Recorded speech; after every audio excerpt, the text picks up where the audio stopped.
Class 8 তোমাদের মধ্যে অনেকেরই মাথা এখন ঘুরতেছে, ভাইয়া আমি যে স্কলারশিপ এক্সাম দিব, এই স্কলারশিপ এক্সামে আমি কিভাবে ট্যালেন্ট পুলে স্কলারশিপ নিয়ে রেজাল্ট আমি হাতে পাবো। সো তোমরা যারা এখন ভাবতেছো যে ভাইয়া আমি কি কি অ্যাপ্রোচ নিলে এই স্কলারশিপ এক্সামে ট্যালেন্ট পুলে বৃত্তি পাবো, সাথে আমার স্কুলে যে এক্সামগুলো আছে এই এক্সামগুলো আমি ফিগার আউট করতে পারবো। সো চলো এইটা নিয়ে আজকে আলোচনা করি। এখন কথা হচ্ছে যে তুমি যে তোমার স্কলারশিপ এক্সামটা দিবা, এটা কি তোমার স্কুলের এক্সাম থেকে ডিফারেন্ট হবে? উত্তর হচ্ছে না। এটা কিন্তু তোমার স্কুল এক্সাম থেকে ডিফারেন্ট হচ্ছে না। কেন ডিফারেন্ট হচ্ছে না? তুমি তোমার স্কুলে বাংলা এক্সাম দিবা, ইংলিশ দিবা, ম্যাথ দিবা, সায়েন্স দিবা, বিজিএস দিবা, এবং এই এক্সামগুলোও কিন্তু মানে এই টপিকে এই সাবজেক্টের উপরে এক্সামগুলোও কিন্তু যেমন তোমার স্কুলে আছে, ঠিক তেমনি তোমার স্কলারশিপ এক্সামেও কিন্তু থাকবে। বুঝো? তার মানে তুমি যদি এই 5টা সাবজেক্টে স্কলারশিপ এক্সামে ভালো করতে চাও, ইনডাইরেক্টলি বা ডাইরেক্টলি কিন্তু তোমার স্কুল এক্সামেও ঠিকভাবে এটা কভার হয়ে যাচ্ছে। সো প্রথমে আমি লিখছি দেখো বেসিকটা স্ট্রং, অর্থাৎ তোমার স্কলারশিপ এক্সামে তোমার কি কি 5টা সাবজেক্টের উপর এক্সাম হচ্ছে। এই 5টা সাবজেক্টের ইন্ডিভিজুয়াল প্রতিটি টপিকে তোমার ভালো মতো বুঝতে হবে, প্রত্যেকটা টপিক তোমাকে ভালো মতো বুঝতে হবে। বাংলা থেকে শুরু করে সায়েন্স, বিজিএস, ইংলিশ, ম্যাথ তোমাকে টপিকের উদাহরণগুলো ভালো মতো করতে হবে, অনুশীলনীগুলো নিজে নিজে ভালো মতো অ্যাপ্রোচ করার ক্যাপাবিলিটি রাখতে হবে। সায়েন্সের ক্ষেত্রে তোমার কিন্তু 3টা আছে। তোমার প্রথম 1 থেকে 6 পর্যন্ত কিন্তু বায়োলজির আন্ডারে পড়ে, যেটা তোমাদের মাহি ভাই নিচ্ছে। তারপরে তোমাদের চ্যাপ্টার 7 কিন্তু হচ্ছে তোমাদের খুব সম্ভবত হচ্ছে পদার্থের গঠন টাইপ, এটা তোমাদের আশিক ভাই নিছে। তারপরে চ্যাপ্টার 8 এটা হচ্ছে চ্যাপ্টার 7 হচ্ছে মহাকর্ষ অভিকর্ষ, এই রিলেটেড চ্যাপ্টারটা মহাকর্ষ রিলেটেড, এটা আমি নিছি। চ্যাপ্টার 8 এ পদার্থের গঠন টাইপ, এটা আশিক ভাই নিছে। তার মানে আমরা ক্লাস 9-10 এ যেগুলো ইন্ডিভিজুয়াল সাবজেক্ট হ্যান্ডেল করি, এই সাবজেক্টগুলো যখন বা এই টপিকগুলো যখন ক্লাস 8-এ চলে আসতেছে, এগুলোও কিন্তু আমরা হ্যান্ডেল করতেছি। অর্থাৎ আমরা কিন্তু তোমাকে একদম ইন ডিটেলস ধরে ধরে বুঝাই দিচ্ছি। বুঝছো কিন্তু কথা? অর্থাৎ এখান থেকে তুমি যদি ক্লাসটা ভালো মতো করো, তোমার কি বেসিক্সটা স্ট্রং হবে না? অর্থাৎ ইন্ডিভিজুয়াল প্রত্যেকটা টপিকের উপর কি তোমার ভালো মতো দক্ষতা চলে আসতেছে। ওকে, এই একই সাথে এইটা কিভাবে কোশ্চেনে আসবে, কিভাবে তুমি ইমপ্লিমেন্ট করবা, ঠিক আছে, কিভাবে তুমি ইমপ্লিমেন্ট করবা। ওকে, আমি ইও ভুলে গেছি, বাংলায় লিখে দিই ইমপ্লিমেন্ট। ওকে, কিভাবে তুমি ইমপ্লিমেন্ট করতেছো সেটাও কিন্তু তুমি ভালো মতো বুঝতে পারতেছো। বুঝা গেছে?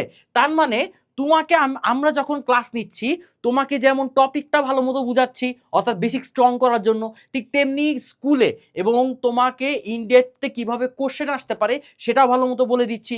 সেই সাথে হচ্ছে তুমি কিভাবে ইমপ্লিমেন্ট করবা, কিভাবে রিভাইজ করবা, এগুলোও কিন্তু তোমাকে ভালো মতো বলে দিচ্ছি। তার মানে যা যা কিছু আছে সব কিছু কিন্তু ভালো মতো তোমাকে বলে দেওয়া হচ্ছে। এখন তুমি কি, তোমার দায়িত্বটা কি?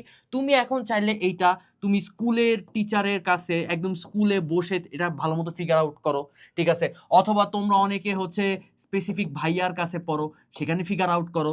অথবা তোমার যদি তাও মনে হয় যে ভাইয়া বাসায় বাইরে গিয়ে হচ্ছে আমার টাইম ওয়েস্ট হচ্ছে, এখন তো এতটুকু টাইম নাই, বা আমি এটা মানে সব কিছু টাইম ম্যানেজমেন্ট করতে পারতেছি না, তাহলে তুমি চাইলে আমাদের সিএপি অর্থাৎ কমপ্লিট একাডেমিক প্রোগ্রামটা পারচেস করতে পারো। এখানে কিন্তু আমাদের প্রত্যেকটা সাবজেক্টের প্রত্যেকটা টপিক আমরা ধরে ধরে পড়াইছি। ওকে, এরপরে হচ্ছে স্মার্ট রুটিন। স্মার্ট রুটিন বলতে বোঝাচ্ছে যে one kind of time management, তোমার টাইম ম্যানেজমেন্ট, ঠিক আছে।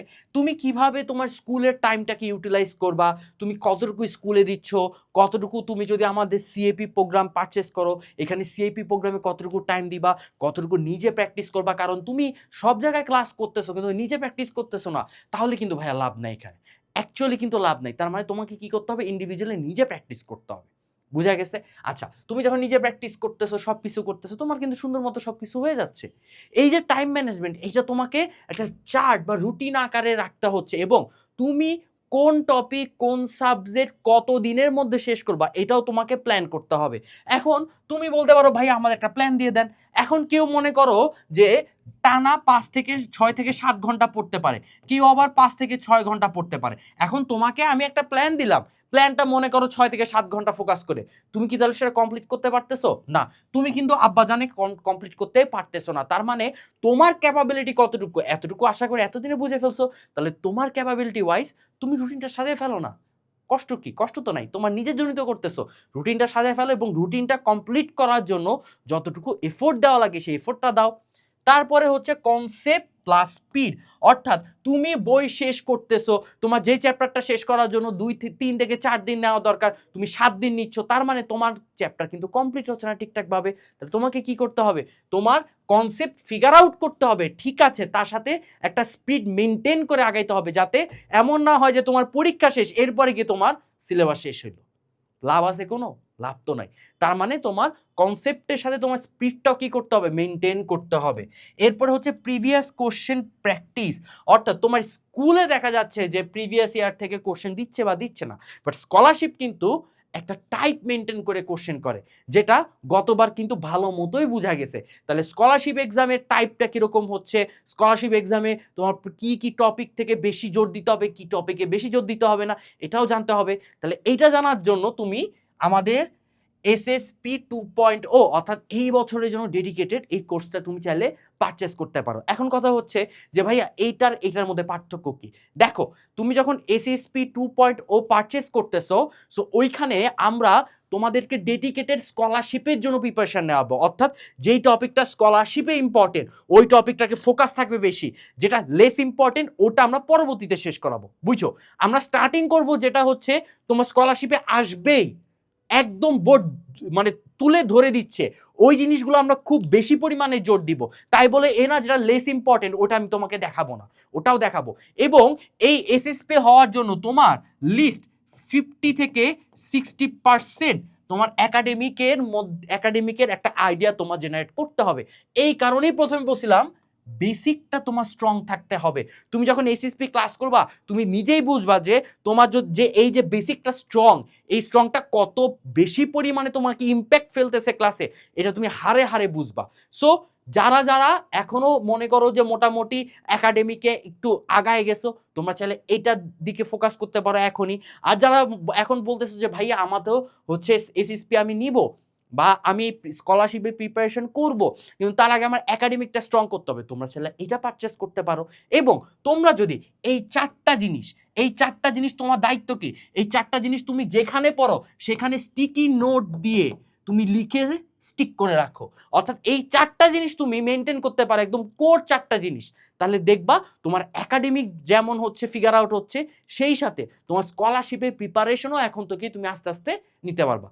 সো আশা করতেছি তোমাদের যাদের মাথার মধ্যে এই জিনিসটা ঘুরতেছিল আমি ট্যালেন্ট পুল এক্সাম মানে স্কলারশিপ এক্সামে ট্যালেন্ট পুলে বৃত্তি পাইতে চাই, এই চারটা জিনিস যদি মেনটেন করো ইনশাল্লাহ তুমি বৃত্তি পাওয়ার ক্ষেত্রে সবার থেকে আগায় থাকবা।